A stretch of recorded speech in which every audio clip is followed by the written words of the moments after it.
भौमासुर पृथ्वी का पुत्र होते हुए भी बोले राक्षस प्रवृत्ति का है। इसने बड़ा ही दुष्ट है।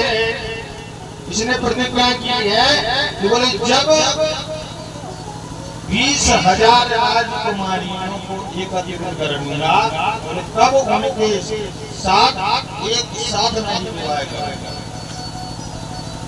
और बोले इसने एक बार क्या हुआ कि देवताओं की माता अदिति के कुंडल और वरुण जी का छत्र भी चुराया था। तो इन्होंने आकर के द्वारिकाधीश से शिकायत की थी वरुण बोले हमारे माता के कुंडल एवं मेरा छत्र भी चुराया है। तो कहते हैं कि द्वारिकाधीश को ये बात पता चली। बोले क्या करता है बोले जहाँ भी आता है बोले वहाँ की राजकुमारियों को उठा करके लाता है और बोले कारागृह में बंद कर दिया जाता है। उस कारागृह में भौमासुर के कारागृह में 16,100 राजकुमारियां बंद। प्रभु एक बार भामा को साथ में लेकर गए और भौमासुर से युद्ध किया। भौमासुर से युद्ध हुआ। अंततः भौमासुर को प्रभु ने परमधाम में भेज दिया मतलब मार दिया।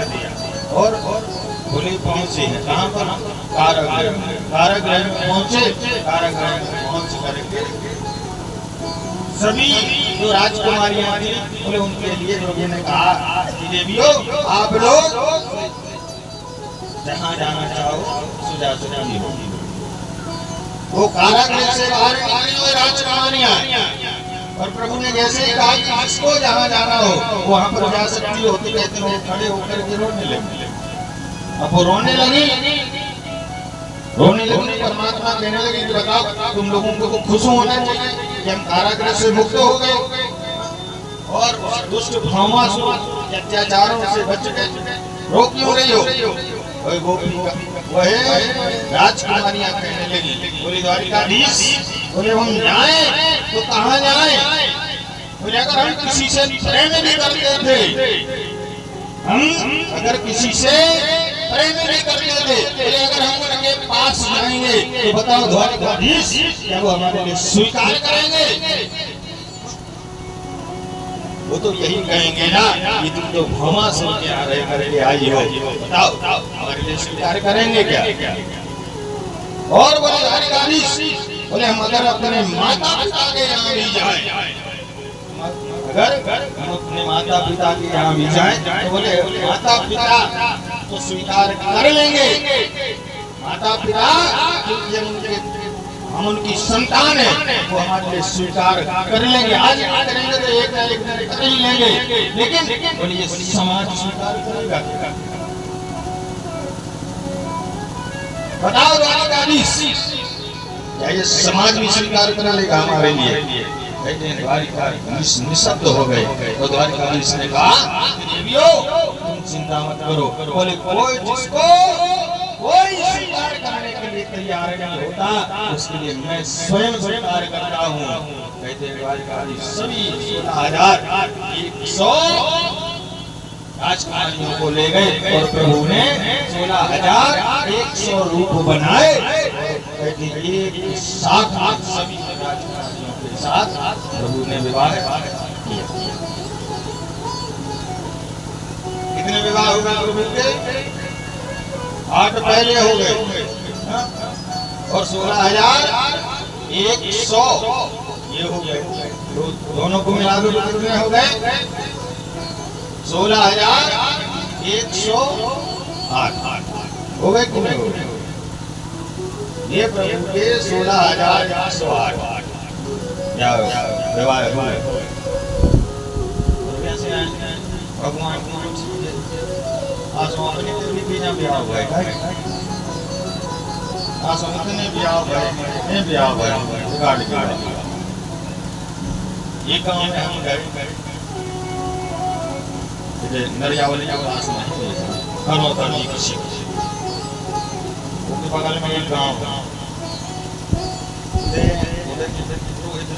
हमसे मिले हम महाराज जी आ गया आओ आओ बैठ के माला विका मेरा महाराज ये मिनट कोटे कहीं 120 क्या हो चुके हैं राम और ये अब 40 और ब्याह में ब्याह हो तो भैया खूब गाड़ी आरी आरी जा बताई नहीं गाई जा अब तो पता ब्याह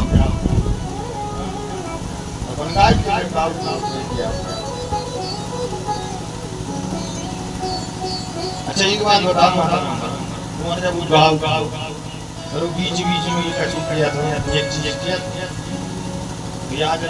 बाजरा पर पूरे मने आ गया ये दूसरा कितना काम होता होता जो अब क्या बाजरा में पटक के और दूसरा कितना काम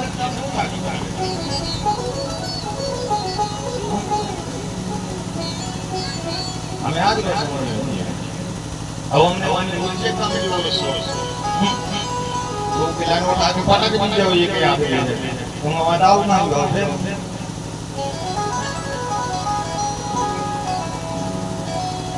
ये हंसी की बात नहीं है, ये बहुत गहरी बात है।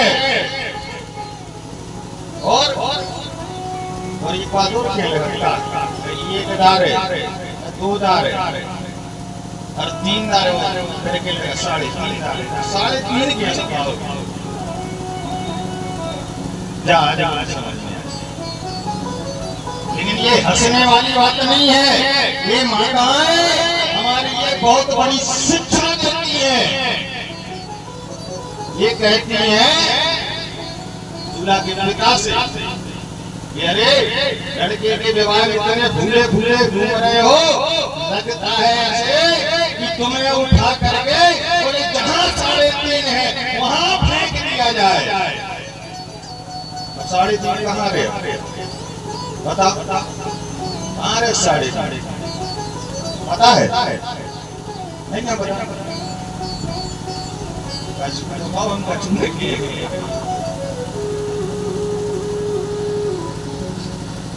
3.5 है राम दरबार में जाकर राम जी खड़े हैं कि नहीं, लक्ष्मण जी खड़े हैं कि नहीं खड़े, और सीता जी खड़ी है कि नहीं खड़ी, और हनुमान जी बैठे। मालूम ये माताएं कहती हैं अरे तुम बोले धन का अभिमान और बोले अपने पुत्र का अभिमान मत दिखाओ, लग तो ऐसे रहा है कि तुम्हें 3.5 के यहाँ फेंक दे। 3.5 के अर्थात बोले राम दरबार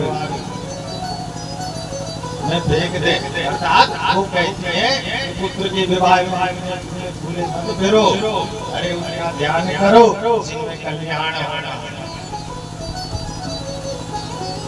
बोलो साधु ने सरकार आगे चले प्रसंग में प्रभु के 16,108 विवाह हुए हैं और कहते हैं कि सभी रानी प्रभु के यहाँ 2-2 पुत्र और एक पुत्रियां ने जन्म।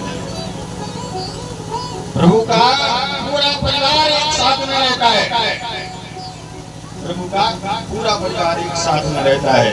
लेकिन बोले कभी बोले सभी रानियां एक साथ में रहती है, किसी प्रकार का कोई विवाद नहीं होता। बोले सभी पुत्र एक साथ में रहते हैं, सभी पुत्रियां साथ में रहते हैं।